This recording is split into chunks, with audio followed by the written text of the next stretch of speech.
सो आज का जो टॉपिक रहेगा बड़ा इंटरेस्टेड टॉपिक रहेगा और ये हम लोगों से मिलता जुलता है, तो that is very interesting, right. तो आज का जो सेशन का टॉपिक है वो है रेस्पिरेशन इन ह्यूमन बीइंग्स, कि ह्यूमन बीइंग्स में रेस्पिरेशन कैसे होता है, ठीक है। तो देखिए इसमें बहुत से ऑर्गन्स इन्वॉल्व होते हैं, जैसे कि मैंने यहाँ पर लिख दिया है। तो जो एटमॉस्फेयर में जो ऑक्सीजन होता है उसको हमको लेना है, और ऑक्सीजन लेंगे तो फूड का ऑक्सीडाइज होगा, जिससे एनर्जी हमको मिलेगा। कि रेस्पिरेशन एक बायोकेमिकल रिएक्शन है जिसमें क्या होता है कि टिश्यू तक ब्लड ऑक्सीजन को पहुंचाता है, ठीक है ना, और फिर से टिश्यू से कार्बन डाइऑक्साइड फिर टेक ऑफ मतलब आउट कर देता है, ठीक है ना। तो जैसे कि ये टिश्यू की पूरी परफॉर्मेंस है कि टिश्यू तक ऑक्सीजन जाता है ब्लड के थ्रू, और फिर से टिश्यू से कार्बन डाइऑक्साइड निकल जाता है, ठीक है ना। तो आउटसाइड में वो निकल जाता है। तो सबसे पहले तो बात ये कि रेस्पिरेटरी सिस्टम्स क्या होता है, और रेस्पिरेटरी सिस्टम का सबसे इम्पोर्टेंट ऑर्गन्स होता है लंग्स, जिसमें रेस्पिरेशन सारी एक्टिविटीज़ उसी में संपन्न होते हैं। तो यही डिस्कस करेंगे कि ये सारे रेस्पिरेटरी सिस्टम्स है, इस सिस्टम में क्या होता है कि कौन कौन से चैम्बर्स में जाएंगे, ऐसे जाएंगे, जाते जाते मतलब वो लंग्स तक अपनी लाइफ प्रोसेस को करेंगे, ठीक है ना, और ऑक्सीजन की मतलब डेवलपमेंटिंग करेंगे, और फिर से रेस्पिरेशन की प्रोसेस वहीं पे पूरा करेंगे, ठीक है ना। तो चलिए स्टार्ट करते हैं। सबसे पहले जो नसक पैसेज होता है, जो हमारी नोज है, वो उसको नोस्ट्रिल बोला जाता है, ठीक है ना। तो नोस्ट्रिल से खुलता है, फेरिंग्स में जाता है, फेरिंग्स से लैरिंग्स में जाता है। लैरिंग्स को लिखे नहीं है बट तो लैरिंग्स आता है। उसके बाद ट्रेकिया, उसके बाद ब्रोंकाई, फिर ब्रोंक्यूल्स, एल्वियोली एंड लंग्स। तो एक एक को डिस्कस करते चलेंगे। तो सबसे पहले हम आते हैं नोस्ट्रिल में। नोस्ट्रिल जो आउटसाइड में होता है, बॉडी के आउटसाइड में, जिसको नोज बोलते हैं, और इसमें मतलब दो नलियाँ होती है जो आप देख सकते हैं, एक लेफ्ट एक राइट, ठीक है ना। तो इस नोस्ट्रिल के अंदर रोम्स होते हैं, बाल होते हैं, और ये बाल का भी एक इम्पोर्टेंट रोल्स होता है। वो इम्पोर्टेंट रोल्स क्या है कि एटमॉस्फेयर में ऑक्सीजन को जब हम लेते हैं इस नोस्ट्रिल के थ्रू, तो उसमें थोड़ा सा कार्बन डाइऑक्साइड भी आता है। लेंगे तो सारा दोनों मिक्स आएगा, लेकिन हमको जो रिक्वायर्ड है ऑक्सीजन वही हम ले सकते हैं। कार्बन डाइऑक्साइड आता है, वो थ्रू फिर से निकल जाता है आउटसाइड में। तो क्या होगा, जब हम ऑक्सीजन को एटमॉस्फेयर से लेते हैं तो उसमें बहुत से धूल मिट्टी कण होते हैं, डस्ट पार्टिकल होते हैं। तो ये जो बाल का इंपॉर्टेंट रोल है ये है कि वो डस्ट पार्ट को छान देता है और अच्छे ऑक्सीजन को ही अंदर आने देता है, ठीक है ना। तो ऑक्सीजन को ले लेता है, और आप नोस्ट्रिल को आप समझिए, फिर आप फेरिंग्स में जाके खुलता है। नोस्ट्रिल के बाद जाकर फेरिंग्स में खुलता है, और फेरिंग्स दैट इज ओइसोफेगस। इसमें दो चीज कैरी करता है। पहला, इसमें एयर भी जाता है और प्लस फूड भी जाता है, ठीक है ना। ये जो हमारी फेरिंग्स है, यहाँ से लेकर यहाँ तक के, उसको बोलते हैं फेरिंग्स, ठीक है ना। तो इसमें एयर और फूड दोनों कैरी करता है। तो जो एयर होगा वो हमारे रेस्पिरेटरी सिस्टम में चला जाएगा, और जो फूड होता है वो डाइजेस्टिव सिस्टम पार्ट में यानी स्टमक में चला जाएगा, इंटेस्टाइन में चला जाएगा, ठीक है ना, पहले स्टमक में जाएगा। तो जो एयर होता है वो हमारे रेस्पिरेटरी सिस्टम में काम आ जाता है, और फूड स्टमक में चला जाता है, ठीक है ना। तो इसमें बताते हैं कि जो एयर्स और फूड दोनों आते हैं, तो इनके भी ट्यूब्स अलग अलग होते हैं कि नहीं। तो मैंने एपिग्लोटिक्स होता है एक, यहाँ पर एपिग्लोटिक्स होता है जो फूड और एयर को मतलब रिप्लेस करता है। फूड को फूड में जाने देता है, एयर को रेस्पिरेटरी ट्रैक्ट में ही जाने देता है। तो यहाँ पे एपिग्लोटिक्स होते हैं, जब फूड को लेते हैं तो उसमें एयर भी आता है। तो जो आगे वाला पोर्शन है उससे फूड क्या निकलता है, आगे वाले पोर्शन का जो ट्यूब है उससे फूड निकलता है, और उसके बैक डाउन में जो डाउनवर्ड में है वहाँ पर एयर निकलता है, ठीक है ना। तो एपिग्लोटिक्स जब फूड आता है, ऐसे फूड आएगा तो वो एपिग्लोटिक्स उसको ऐसे पुश कर देगा, तो फूड चला जाएगा आगे के रास्ते से, और फिर से एयर हमारे रेस्पिरेटरी ट्रैक्ट में चला जाएगा, सिस्टम में चला जाएगा। तो इस तरह फूड और एयर दोनों कैरी करते हैं फेरिंग्स में। तो ये हमारा फिर से ये तो क्लियर हो गया। अब उसके बाद लैरिंग्स में जाता है, जो मैंने लैरिंग्स लिखा नहीं है, और फेरिंग्स को वाइंड पाइप भी बोलते हैं, ठीक है ना। इसको वाइंड पाइप भी बोलते हैं, जो वाइंड की तरह होता है, पाइप की तरह होता है। अब उसके बाद लैरिंग्स में जाके खुलता है, तो लैरिंग्स दैट इज साउंड बॉक्स, जिसको साउंड बॉक्स बोलते हैं। मैंने लिखा तो नहीं है पर वहाँ पे जाता है तो लैरिंग्स में जाएगा। जैसे कि ज़्यादा स्किल कम्युनिकेटिव्स हम कम्युनिकेशन करते हैं, हम लोग बोलते हैं या सिंगिंग करते हैं, ये लैरिंग्स की वजह से ही होता है, क्योंकि पतला होता है। लड़कियों में अक्सर लैरिंग्स की जो टिप्स होती है सबसे थिन होती है और पतला होता है, जिससे सुरीली आवाज़ निकलता है। और कई लोगों में जैसे कि जो बॉयज़ में होता है वो थोड़ा सा मोटी आवाज़ होता है देन रिस्पेक्ट गर्ल। जो मेन रोल है वो कम्युनिकेशंस, जो हम बोल रहे हैं या हम सिंगिंग कर रहे हैं, ये किसकी वजह से हो रहा है? लैरिंग्स की वजह से। लैरिंग्स के बाद हमारा जाता है वो ऑर्गन सिस्टम है, ट्रेकिया में जाता है। ट्रेकिया एक ट्यूब है जो कॉटिलिजिनियस फ्लॉप टाइप्स का लगा होता है, जो ये ऐसे से राउंड वर्ड है ना, इसको ट्रेकिया बोलते हैं, जो लंग्स के पास ही होता है, यानी दोनों लंग्स में जाके खुलते हैं। ऐसे जो रिंगिंग टाइप्स का होगा आता है और ऐसे लंग्स में जाके ऐसे फैल जाएगा, यानी दोनों साइड जो लंग्स है उसमें जाके खुलता है। ट्रेकिया का सबसे इम्पोर्टेंट यही पॉइंट है कि ये दोनों जाके यहाँ पे खुलता है, और उससे भी कई ऑर्गन सिस्टम्स खुलते हैं जो भी स्टडी करेंगे। और जो ट्रेकिया होता है सबसे स्मॉल थिन वॉल होता है, सबसे स्मॉल होता है, थिन वॉल ट्यूब होता है, राइट। अब उसके बाद ट्रेकिया से जाके ब्रोंकाई में खुलता है। तो ब्रोंकाई क्या है? तो ब्रोंकाई जो ट्रेकिया के लंग्स में जो खुलता है, तो लंग्स में ये ब्रोंकाई भी खुलता है। उस ट्यूब से एक और ट्यूब निकलता है जिसको ब्रोंकाई बोलते हैं, यानी लंग्स में, यानी लंग्स मैंने बना लिया, ठीक है, देखिए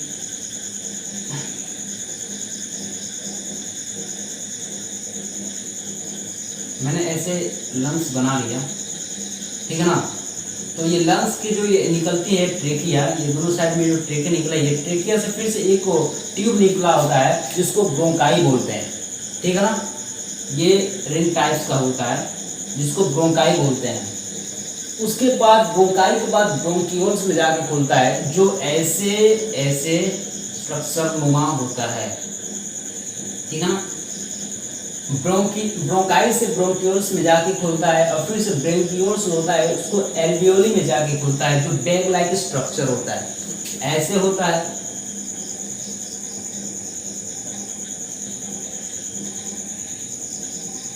बैग लाइक स्ट्रक्चर ऐसे होता है, जिसमें सबसे इंपॉर्टेंट रोल इसी का है, एल्वियोली का, जो गैसियस एक्सचेंज करता है।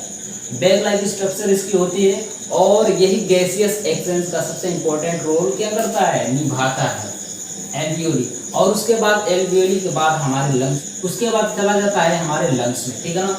जो लंग्स में सारे ऑर्गन सिस्टम है ही, तो एल्वियोली के यहाँ पे इंपॉर्टेंट रोल यही है कि गैसियस एक्सचेंज करता है, gaseous exchange, that is important role, important role. क्या करता है? गैसियस एक्सचेंज, गैस का एक्सचेंज करता है, जिसमें ऑक्सीजन को लेना होगा तो लंग्स में फेंक देगा, ठीक है ना, जो हम रेस्पिरेशन कर सकते हैं। और फिर से जो कार्बन डाइऑक्साइड होता है उसको आउटसाइड, बॉडी के आउटसाइड में क्या करता है? भेज देता है। तो ये हमारे हो गए सिस्टम्स कि कैसे ये हमारे जो ऑक्सीजन से कैसे पास इन करते हैं हमारे लंग्स के अंदर, किस किस रेस्पिरेटरी ट्रैक्ट से करते हैं। तो ये हो गया, पहले नॉस्ट्रिल से खुलता है, फेरिंक्स में जाता है, फिर ट्रेकिया, फिर ब्रोंकाई, फिर ब्रोंकियोल्स, फिर एल्वियोली, फिर से लंग्स में जाता है। तो ऐसे जाके हमारे ऑक्सीजन मिलते हैं। ऑक्सीजन मिलना इतनी आसान नहीं होती है, लेकिन हम लेते हैं, जैसे कि इस वक्त ले रहे हैं तो हम सोच रहे हैं कि ले डायरेक्टली हमको रेस्पिरेशन हो जा रहा है, लेकिन इसमें देखिए कितने मेथड्स लगे हैं, कितने मैकेनिज्म्स हो रही हैं, कितने रेस्पिरेटरी ट्रैक्ट्स और सिस्टम्स लगे हैं जो ये छानता है। जैसे नोस्ट्रिल का इंपॉर्टेंट रोल क्या होता है, जो बाले होते हैं वो डस्ट पार्टिकल्स को छानते हैं, और एल्वियोली जो होता है वो गैसियस एक्सचेंज करता है, जो बैग लाइक स्ट्रक्चर होता है, ठीक है ना। अब जो नेक्स्ट जो होगा वो हेडिंग है ब्रीदिंग मैकेनिज्म्स, कि ब्रीदिंग जो करते हैं, यानी रेस्पिरेशन होता है, ब्रीदिंग जो करते हैं, रेस्पिरेशन और ब्रीदिंग्स में भी डिफरेंट है, वो अभी डिस्कस करेंगे। ब्रीदिंग्स वो होता है जिसमें एटमॉस्फेयर से ऑक्सीजन को लेते हैं, तो इंस्पिरेशन होता है, और फिर से कार्बन डाइऑक्साइड को छोड़ते हैं, उसको एक्सपिरेशन बोलते हैं, ठीक है ना। तो चलिए स्टार्ट करते हैं।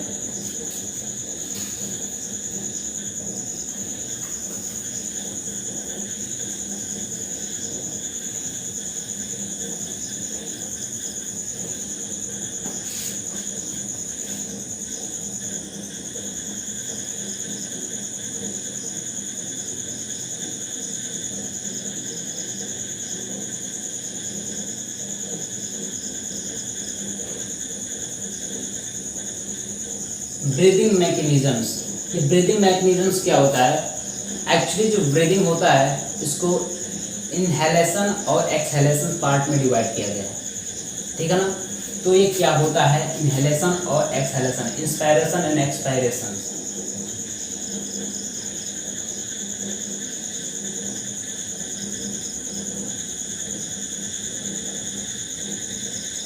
ठीक है, ये दो पार्ट्स है, ये दोनों पार्ट्स का मेन इंपॉर्टेंट रोल है, ठीक है ना। तो देखिए, इंस्पायरेशन एटमॉस्फेयर से जब ऑक्सीजन को लंग्स के अंदर लिया जाता है तो उसको इंस्पायरेशन बोलते हैं या एक्सहेलेशन बोलते हैं, सॉरी इनहेलेशन बोलते हैं। और जब एटमॉस्फेयर से कार्बन डाइऑक्साइड को लंग्स से भेजा जाता है बाहर तो उसको एक्सहेलेशन या एक्सपीरेशन बोलते हैं। इनहेल, एक्सहेल, यानी इनहेल मतलब ऑक्सीजन को लेना और एक्सहेल मतलब कार्बन डाइऑक्साइड को निकालना। जो लेना है वो तो ऑक्सीजन लेते हैं और जो भेजना है वो क्या भेजते हैं? कार्बन डाइऑक्साइड भेजते हैं। ऐसा तो नहीं कि ऑक्सीजन को भेज दिए और कार्बन डाइऑक्साइड को ले लिए। हमारी जो रिक्वायर्ड है और सबसे जो हम जिसलिए हम रेस्पिरेशन ब्रीदिंग कर रहे हैं वो ऑक्सीजन को लंग्स के अंदर लेने के लिए, तो इसको इनहेल कर रहा है यानी ले रहा है और कार्बन डाइऑक्साइड को एक्सहेल कर रहा है यानी दे रहा है। किसको? एटमॉस्फेयर को। लो अपना कार्बन डाइऑक्साइड अपने पास ही रखो। तो ये है ब्रीदिंग मैकेनिज्म्स कि एक छोटा सा टॉपिक, इंस्पिरेशन और एक्सपिरेशन, इनहेलेशन एंड एक्सहेलेशन। तो अब ब्रीदिंग मैकेनिज्म्स होता कैसे है वो स्टडी करेंगे कि आखिर कौन सी एक सी मैकेनिज्म है, जैसे कि ऑक्सीजन हमारे अंदर आ जाती है और फिर से कार्बन डाइऑक्साइड बाहर चली जाती है। तो देखिए, अब फोकस कीजिए मुझ पर, ठीक है ना। मैं एक पर्सन हूँ और मुझको एक्सहेल और इनहेल, इनहेल एक्सहेल करना है, ब्रीदिंग मैकेनिज्म्स करना है, ठीक है ना। तो जैसे कि जब हम इनहेल करेंगे तो जैसे कि इनहेल करने की जो प्रोसेस है, ऐसे जब करेंगे तो हमारी जो छाती वो चौड़ी हो जाएगी और थोड़ी ऊपर, डायफ्राम थोड़ा अपवर्ड डायरेक्शन में चला जाएगा, जिससे हम ऑक्सीजन को ले रहे हैं, ठीक है ना। तो जो ऑक्सीजन को लेंगे तो थोड़ा सा डायफ्राम अपवर्ड डायरेक्शन में चला जाएगा। डायफ्राम यही होता है, ठीक है ना। ये जो लंग्स के नीचे जो ऐसे बना होता है मेम्ब्रेन लाइक्स, उसको डायफ्राम बोलते हैं। तो ऐसे इनहेल कर रहे हैं, ठीक है ना, और फिर से ऐसे छोड़ रहे हैं।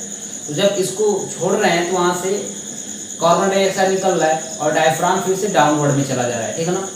तो ऐसे जब करेंगे तो ये अपवर्ड में जाएगा, ठीक है ना, और ऐसे करेंगे तो डाउनवर्ड में जाएगा।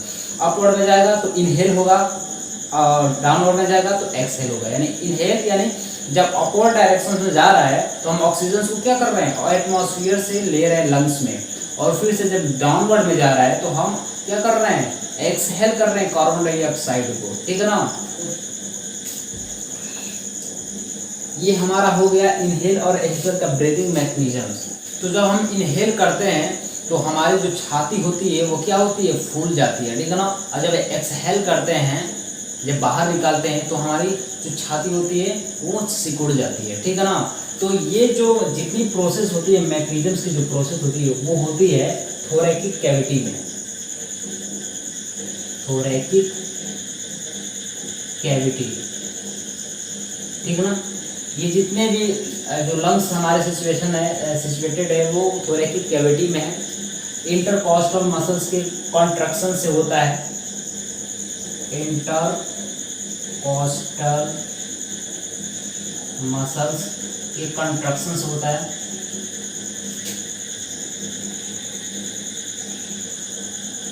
ठीक है ना। तो इसमें यही प्रोसेस है कि जब हमारी छाती फूल जाती है तो उस वक्त इंस्पिरेशन होता है, यानी ऑक्सीजन को लेते हैं, और जब हमारी छाती सिकुड़ जाती है तो उस वक्त हम एक्सपीरेशन करते हैं, कार्बन डाइऑक्साइड को बाहर निकालते हैं। तो ये मैकेनिज्म आपको बहुत ही अच्छी तरह से समझ में आया होगा कि ये थोरैकिक कैविटी के अंदर ये सारे ब्रीदिंग मैकेनिज्म्स होती है और इंटरकॉस्टल मसल्स के कंट्रैक्शन के कारण सिकुड़ना और चौड़ा होना, ठीक है ना, यही कंट्रैक्शन शिथिलन, ठीक है ना, ऐसे होता है। तो हमारी हमको ऑक्सीजन मिलता है, फिर कार्बन डाइऑक्साइड को भेजते हैं। तो ऐसी मैकेनिज्म्स को हम ब्रीदिंग मैकेनिज्म्स बोलते हैं।